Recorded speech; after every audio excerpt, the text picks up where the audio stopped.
Hey, how's it going? Welcome back to Uncommon Pallor. My name's Mike, and today we're going to pillage the archives once again. I'm going to start her off with a few gems from the motherland, that being Canada. First one, it's a band from Toronto that most people are blissfully unaware of. From 1980 on World Records, it's Willy English, Shake. Power pop band, little bit of a rockabilly influence in there, little bit of an early punk influence in there. Two tracks on here. A side's called I Could Care. B side's called Can't Have You. I Could Care, you can hear a little bit of the diodes in there, like early melodic Toronto punk. Can't Have You on the B side, which is the track I prefer because it sticks in your head for days. You can hear a little bit more Ramones in there, maybe. It's a little more driving. Super good. Like I said, no one ever talks about this band. They just kind of fell through the cracks, I guess. I believe this single, and they have a 12-inch. I believe those are the only two things they released before they faded into obscurity. So, yeah, Willy English. Now we'll stay in Toronto, 1981, on Cutthroat Records. Here's a guy that a lot of people are familiar with, I'm assuming. Nash The Slash.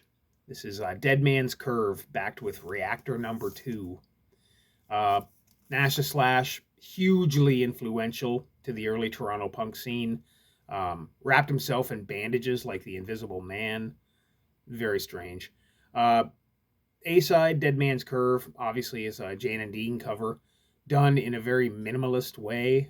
Drum machine, synth, ethereal vocals. Pretty interesting. Reactor Number 2 is an instrumental, done with synths, obviously. Kind of creates a soundscape. It's pretty weird, but the A-side is pretty killer. No longer with us, R.I.P. Nash The Slash. This guy actually played one of my school dances when I was in high school, which was a thing of beauty. All right, 1984, Montreal, on a label called Les Disques Noirs. It's a band called Disappointed a Few People. It's Fuck With Christ, backed with We Shall Die Again. It's a band, I'd heard their name thrown around before, but I'd never actually heard them. Then this popped up and it was super cheap, so I grabbed it. And it's like kind of a post-punk goth new wave type thing. Singer's got a pretty deep voice, kind of in the style of like Lux Interior maybe. And the vocals are very, or the lyrics are very poetic, which makes sense because apparently the vocalist of this band is actually a poet. So, yeah, it's pretty interesting. Not unenjoyable. So, yeah, disappointed a few people. But not me, because I think it's okay. Now we'll go to Canada's East Coast, over to Halifax. 1981 on Nerve Records. Phollop Willing, PA. Orphan Baby, backed with Sea Cruise Blues. Weird band. Synth punk. The A-side, Orphan Baby, is very kind of dirty sounding, very urgently paced. Male and female vocals in it, very strange. But there's a pretty a hearty helping of like Kill by Death type punk in here. It would easily fit on one of the Kill by Death comps. It's never been comped to my knowledge anyways, but it probably should be. It's great.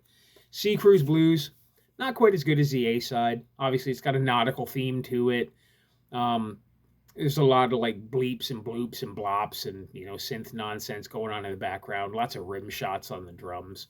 But it's okay. But Orphan Baby's definitely the winner on here. This one doesn't turn up much, and when it does, it's pretty expensive, but it's worth it if you're into that kind of stuff. Now we're going to 1979, New York City, on Bubba Baby Records. Probably top 3 power pop record ever for me. It's Cheese, She Said, backed with Kids Don't Mind. Yeah, depending on the day, I like this more than the Nerves 7-inch, which says a lot because they set the bar really high with that single. Yeah, She Said, perfect power pop song. Just keeps building and building and building and building and building, and yeah, then it's over, and you're sad that it's over. Kids Don't Mind, a little bit more of a glam influence in there. Still a great song, but it's pretty hard to beat. She Said that's a great track. So um, I think John over at Bit Bop Boom might like this, especially for the B side. So if you don't have this already, John, maybe look into it. I will definitely put links in the description below, like I always do, so you guys can check this out yourself. Now we're going to 1981, Detroit. Rough Cut, Danger Boy, backed with Thailand. Never seen another copy of this pop up anywhere. This is the only one that I've ever seen. Kind of gritty, female vocal punk rock. Slow and deliberately paced. Very, very good. Danger Boy, super catchy. Thailand's a little more melodic than Danger Boy, but the guitar riff in that it's still pretty badass. Great band. I wish they would have done more stuff because I think this is all they ever did. All right, we're going to England, 1977. A band that I have a hard time describing. I don't really have a frame of reference for it. It's The Method, Kings on the Corner, backed with Dynamo.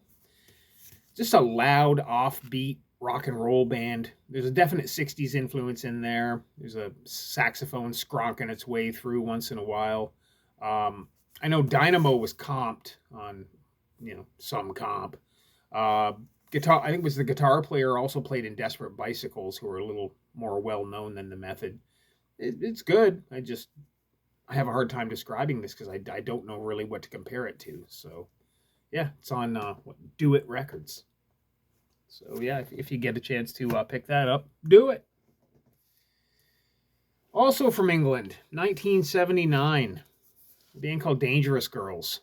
It's a 2-song single. The A-side is Dangerous Girls, which is kind of a boring, dub track. Not really into it.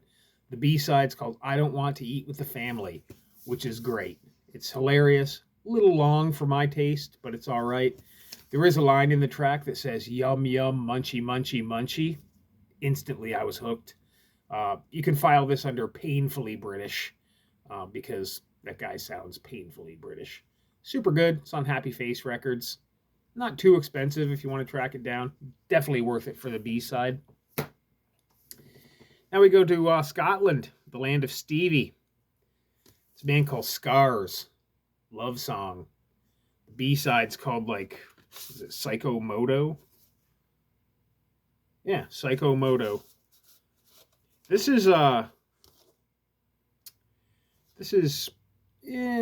kind of an odd, thin sounding punk with almost like a jangly kind of new wave element to it.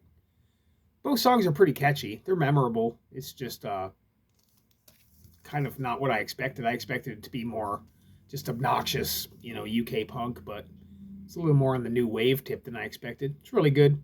You see this once in a while. It's always pretty cheap. So, yeah, check it out if you see it. And lastly, another band from Scotland, The Visitors. It's on NRG Records. It's from 1978. Not to be confused with the other Scottish band that are just called Visitors, which are also really, really good, but more in the post-punk vein, I guess. This is almost like an up-tempo, well, at least the A-side is more of an up-tempo, like a pub rock song. Kind of reminds me of an Irish band called Extremists, if that makes any sense to anyone. The B-side's kind of, it's kind of a shitty, 70s radio type track, but take it or leave it. The A-side, really, really good. Took me forever to track a copy of this down, and now they're pretty expensive if you can find them. But like I said, no compromise on the B-side. Kind of shitty radio fare, but take it or leave it, fantastic track. So that's it. That's what I got. I'll be back soon. I got to do a contest entry for Clifford the Vinyl Cheapskate, so I'll probably work on that today, and it'll be up in the next day or two. So, cheers.